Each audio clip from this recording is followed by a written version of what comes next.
it gives us a cool opportunity for the bad guys to be the one with the gritty kind of piece together ships and tech. Yeah, that's a good thing to say. I'm glad you said it.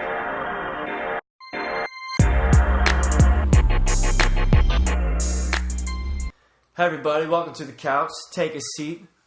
Alright, well here we're going to be talking about part 2 of our pitch for Star Wars Episode 7. We're sitting in the room, we've already talked about the Jedi Order, what we believe they should look like and be a part of. Of course, Luke Skywalker, his involvement with that as being a prominent piece to the whole puzzle. And I believe the second thing we would really like to talk about is our villains, our villain faction, if you will. What happened to the Empire and where they're at now. So, yeah, what would you think about that? So the Empire, right? For me, I think that it obviously I like the concept that the Empire was beaten, right? That the Empire, with the destruction of the Death Star, with the death of Palpatine and Darth Vader, that the Empire is essentially without its leader and without its grip on the galaxy, since it no longer has a weapon of the Death Star, and they were crippled twice, and therefore opening up the rest of the galaxy, their grip, it becomes more loose. More systems can sort of rebel, and essentially, 30 years down the line, when we would see the movie, the new trilogy, the Empire would still be around, but it would be a broken up thing. So you could actually have different factions of the Empire. And that would be because of different... maybe there's different officers that wage war with each other. Maybe different Grand Admirals. Yeah, it turns into more warlords. Which would make sense. And I think that makes the most sense coming from a collapse of that sort of kind. And also the fact that the Emperor, having as much power and influence as he had, was able to rule galaxy-wide, and then part of his plan was to have a weapon of mass destruction to essentially make everyone else in the galaxy submit, and just have that power. And Darth Vader and the Ultimate Apprentice. He wanted to have that power to run everything on fear. And I like to kind of reference back to A New Hope, where they're having that meeting on, I believe they're on the Death Star. Yeah, on Death Star. And it's with all the different officers. And they just talk about how they got rid of the Imperial Senate. And then they talk about how will the Emperor can maintain control without the bureaucracy. And regional governors. Yeah, Tarkin says the regional governors have direct control. So, and he says fear will keep the systems in line, fear this battle station. So he's basically saying that, look, we have our own people placed at different places in the galaxy, and overall, this battle station is going to help us rule with an iron fist. And so, all that being said, once they lose the Death Star and lose the second Death Star, Palpatine's dead, Darth Vader's dead, there's no specific leader, so you could picture a world where there's different prominent figures in the Empire who maybe fight for power. I mean, that's the same thing that happened. I mean, we won't go deep history lesson, but Alexander the Great, he said on his deathbed, give it to the strongest. And again, there was no clear leadership after that. And so leadership, when it's gone, it breaks up. Right. And so that's how, to me, it will stay in the setting. It all makes sense. And you would have the Empire. It makes sense that the Empire would still be around, but they would not be this prominent. They would not be in galaxy-wide control for sure. Yeah, so they rule the entire galaxy because of fear and power and long, bureaucracy negotiation, if you will, by putting the right people in place, or the Emperor's people in place. And now all that just crumbled like that in terms of your symbols of power, your ruler, right? So, but that doesn't mean they're going to go away. I mean, it's a galaxy-wide rule that's not just going to crumble overnight or even after a couple of years. And a lot of this is similar to the expanded universe stuff, or Legends now, as it's referred to where, shoot, man, Luke is fighting the Emperor in Timothy Zahn books for, the next 15 years. Yeah. It's crazy. But at the same time, It makes sense. And certain aspects of that definitely make sense. And Grand Admiral Thrawn comes in as a figure for that. He's able to and stuff like them. that. And so we're not following that script because Disney didn't, and we're kind of and we kind of understand that, and they're making something new. But yeah, the general idea is it's not something completely new. And I think what's cool about setting your scenario like that, to where you have not an established empire ruling, but you have an empire that's kind of scattered, that's still there, that still causes troubles. Maybe they don't even call themselves the empire now. Maybe they're like the warlords, or they call themselves different things. Yeah, they all could call we're themselves the true empire. things. No, we're the true empire. Stuff like that. And so there's a lot of kind of infighting going on and all that stuff. And the Republic is established because there's such a great void it need to be filled by the leaders of the rebellion, who would be the heroes that they would trust anyway to take on that leadership role. And they would be so worried not just about completely squashing the empire, but reestablishing order in all these galaxies. Because not only do you have to remove the bad guys, the empire, you also have to put in people in power who you can trust. Because, once the power is removed, it's chaos, even if it's decent intentions, So, the New Republic should totally be a thing, and that's what would be interesting, and that's kind of where we're saying the universe should be.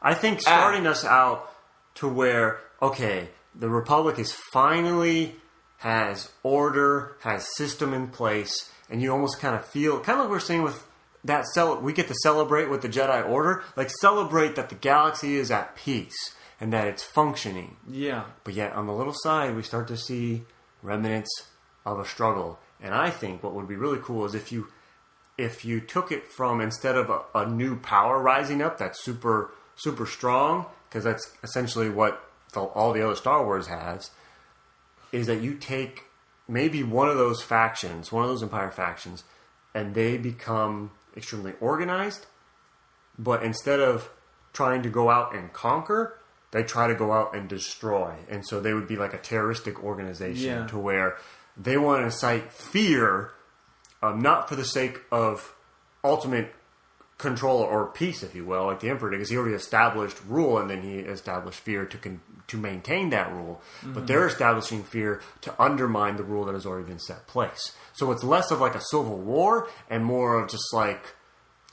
trying to incite chaos. And I think that's cool, one, because we haven't really seen that in Star Wars. And imagine a terroristic organization on a galactic scale. And then maybe even as the film goes on, or even as your second film goes on, the leader of that particular faction maybe starts uniting the enemy to where they start beginning. It's like the threat would grow, and then that would be like the villain grows, the threat grows. Yeah. So we get to kind of grow with this villain, almost terrified of this villain. And I don't want to reference too many other things because but I think an interesting thing, if you haven't seen. Avatar: The Last Airbender, loved the first show. The second show I wasn't really into, but I will say that story-wise, you see, there's organization, and then the bad guys, essentially, little by little, it becomes this big deal, big chaos. But you get to at least see the peace and the new world, and I think that would be cool. We need that setting. Right. We need that, and setting. It allows for your previous heroes to still be heroes because they're trying to maintain what they have started.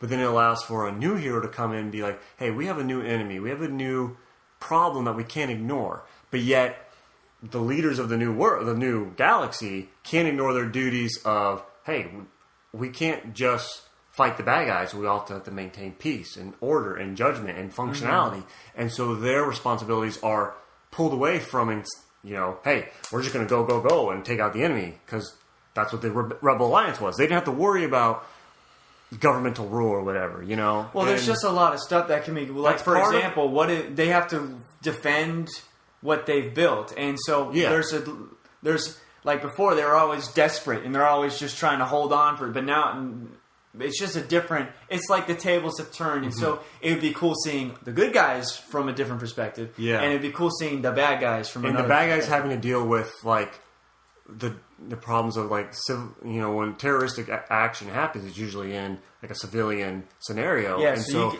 there's all those different problems that they'd have to deal with. And a different kind of perspective. And I think in our modern era, we could relate a lot to that because of what's going on in the real world. And you know what? So I really feel like, especially like our discussions, is kind of providing that baseline of where should we be based on the original trilogy and based on what makes sense. And so there's that kind of that structure, that baseline. But then to kind of put an idea out there, something that I think would be cool as a Star Wars fan is, and they kind of tried to do this in the Last Jedi, in The Force Awakens, in the fact that Luke had such guilt for all of his Padawans getting killed, and that causes him to do things. Well, what it would be? What about if you kind of use that concept in the sense that maybe, Luke has built this whatever he built a new academy for the Jedi, and they have a new Republic built. Well, what if something happens to where maybe people die, innocent people, and he's not able to save everybody? Which the Luke of old was the guy who got to save everybody. And so you can explore something like that, and even the fact that you can even keep Leia and Han's son or daughter as someone that turns to the dark side and becomes maybe that leader. Yeah, I mean that all is fine. Well, what I'm trying to say is that perspective of almost like, he was like, wow, I don't know what I'm doing, and that he feels this guilt from what have I done.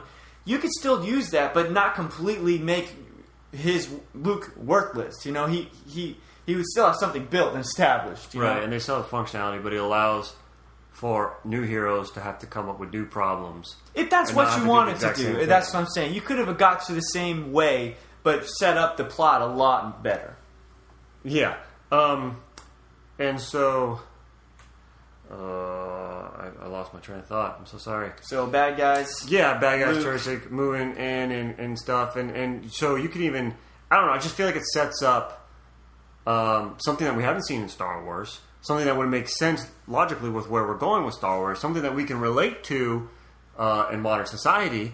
And then also allow your heroes to still be heroic, but yet not be completely take over the story. You know, because you can have a new hero rise up and be like, all right, I'm going to go out and try to stop these terrorists. Luke's like, that's great. I will help you where I can, but I also have to maintain peace and order here. I have to maintain... Well, and maybe that's part of it. It's he has to run an academy, and but that doesn't mean that he's running the New Republic, right? No, that we could get into that as well. Yeah, the role of the Jedi in the New Republic. I think that is definitely something I would like to have seen for sure. And then specifics about who the villain is, what does he look like. I mean, you could either make him someone like Thrawn, which, I mean, he's a fan favorite. That's pretty cool. They even brought him back. Disney even brought him back. Yeah. I mean, I'm not saying you don't have to do that for a story. I can understand that. But make a character like him that is bringing who's not a Force user, but an incredible threat. I think that's kind of cool. Now, you would also want a Force user to be bad guy because that's what Star Wars is. So you would need that. They could have done Grand Admiral Thrawn, dude. They really could have. They could have did it. Well, they could have, yeah. And added other elements. Not doing it. Maybe he would be a prominent figure in that. But maybe. But anyways, one of the things lacking in the new movies is that setting. You don't really know where it's going on, and I think this way you would know more what's going on. They would probably even know of some sort of Empire resurgence sort of stuff. That's probably something they deal with on the regular, but that threat would become more powerful and more, maybe it would rise. And I feel like it's an injustice, and I don't want to compare too much, but I feel like it's an injustice that you start our new saga in turmoil. Utter turmoil. There's problems, issues. There's this great threat. Like, wait a minute. So everything I just did, because we said this last video, the Republic is destroyed in the first movie. The whole Republic. Yeah. But we've already said this too. Is we want to be able to kind of celebrate with our heroes. Yeah. And it doesn't have to literally be like a celebration, but you want to feel like what has been done has been good. Impact. And now it's about maintaining that. And of course, in the process of maintaining that, things will change.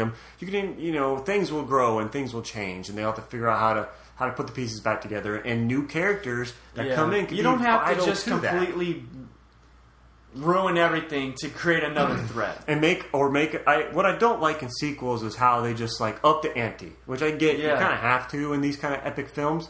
but it's like you have to do it strategically and make a different villain from a different perspective, because you don't want to undermine. You don't want to make the Emperor look worse than he was. Like, oh, he wasn't as bad. This guy's even worse. Anime does that a lot. And you know what? It's fun in anime because you expect it, but it also gets overwhelming. And you're like, wait a minute, hold on. This fight was super intense. Now you're gonna say this fight's gonna be even more intense, and then this fight's even more intense, and then it's just like, oh. Yeah. But you can still have that intensity and struggle. It just looks different. And then maybe it builds up to that. I think growing up with a villain would be pretty cool. I mean, you don't really get that in the prequels because Palpatine is still so much behind the scenes, and you kind of already know he's a villain. But if you had this villain character to grow with, it could be kind of cool. It gives you that option. And this has to be said, man. Because we try to say we don't want to just go scene for scene on why the new movies aren't good, but where are we back at the new movies? Now, we haven't seen what is it? The last movie. Can't even tell you the name right now. Rise of Skywalker. Coming out next month. Now, look. All I know, and I don't know too much, and maybe this will age poorly, but we're right back to the Emperor's a threat again. The Empire seems like they're still the same threat that they've always been. The First Order, whatever. We don't know anything about the First Order, and we're just right back to where we started, and we haven't explored anything as what I would have wanted to see as a fan. More Jedi, the rise of the Jedi. There's just been nothing. You might as well have not had the original trilogy. You really might as well not have had it. And that's what we don't want to do, for sure. No, you can progress the story. And we mentioned that in the first video with the Jedi Order themselves and Luke. And I feel like that gives you, like you said, a great baseline to really hash out some baseline. Cool they could have come up with whatever. And we have ideas, but they didn't have to do those ideas. But the baseline, that's... We've said it many times, but if you could have built from that, I know me as a fan would have been like, all right, I can see why they did that, and that makes sense, and I'm following. At least even if I didn't love it, at least I followed what was going on. Right, and because just how we've gone with the story, the old bad guy is killed. We're in that era where the bad guy's killed. This great threat. You want to be able to see a new threat rise. Just having a new threat already big and bad is kind of... Unless like in a Marvel movie where they come from a whole different universe and like, oh crap, we had no idea there was this other section that was just filled with baddies. I mean, that's okay. That's okay, but like Star Wars is there's the unknown space, but there's also not a lot of unknown space in Star Wars. Isn't it better to build a villain through 3 movies than to just throw one at you than the third one? Yeah, we're pretending like we don't know that right now. So, we do, unfortunately, man. But even if you did that, where you brought in a superpower from like another idea, it would still be better as us as a viewer to be there when they first arrive, so that we can learn with our characters who these villains are. And I think having them be these remnants, warlords, and just establishing like a new plan could be really cool. It's history. That's how life is normally. And it gives us a cool opportunity for the bad guys to be the one with the gritty kind of piece together ships and tech. Yeah, that's a good thing. I'm glad you said that, because the look of like a dirty empire, you know what I'm saying? Like a more like pieced together. Yeah, like in the Empire when they're all ruling everything, they're more polished and stuff, but more of a grit. And they try to throw that grit at you from like the broken down Star Destroyers and stuff like that. But like Rogue One, I thought was pretty cool because you could see in the background, like some people are knowing there's like when they find like Saul Guerrera's people, like one of them has like a stormtrooper helmet or a scout trooper. Yeah. So that just told a story right there. Oh, that guy was like a defector, and so it's cool stuff like that. It would be sweet. Look. Kind of reversing the tables of having the bad guys be the ones. Yeah, and then the New Republic would be all souped up and cool looking. You know? So I think it'd be again new story elements to tell an epic tale. So so we're gonna wrap it up here, but. Thanks for watching. Like, comment, subscribe. Let us know your thoughts or any other things we might have missed with what the Empire could have been or the evil faction could have been. And we appreciate it. Stay comfy.